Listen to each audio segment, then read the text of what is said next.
বাংলাদেশ অর্থনৈতিক অঞ্চল একটি নিয়োগ পরীক্ষায় 2024 সালের প্রশ্নটি এসেছিল। 0, 1, 2, 5 অঙ্কের বৃহত্তম ও ক্ষুদ্রতম সংখ্যার বিয়োগফল কত? এখানে দেয়া আছে 0, 1, 2, 5 সংখ্যার বৃহত্তম এবং ক্ষুদ্রতম সংখ্যার বিয়োগফল কত?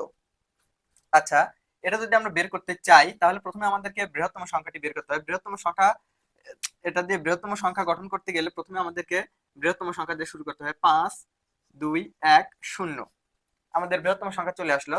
এখন ক্ষুদ্রতম সংখ্যা যদি আমরা সাজাতে চাই তাহলে আমাদেরকে প্রথমে 0 আছে, 0 কিন্তু এখানে লিখলে এর মানটা থাকতেছে না।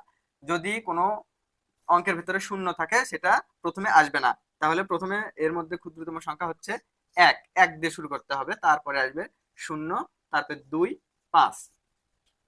এটা যদি এখন আমরা বিয়োগ করি তাহলে আমাদের সঠিক অ্যান্সার চলে আসবে। এটা যদি আমরা বিয়োগ করি তাহলে এর ফলাফল আসবে 5 আছে 10 হবে, 5 হইলে হাতে থাকে 1, 3 আছে 11 হবে, 8 হইলে হাতে থাকে 1, 1 আছে 2 হবে, 1 হইলে হাতে থাকে না, 1 আছে 5 হবে, 4 হইলে 41, 85।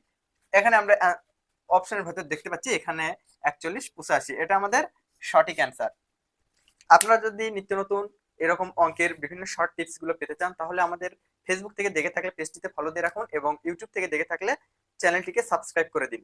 আপনি, আপনার হয়তো এরকম ভিডিও দরকার নেই কিন্তু আপনার পরিবারের ছোট ভাই বোন বা ছোট বাচ্চা কাচ্চা আছে তাদের জন্য কিন্তু অনেক গুরুত্বপূর্ণ ভিডিওটি।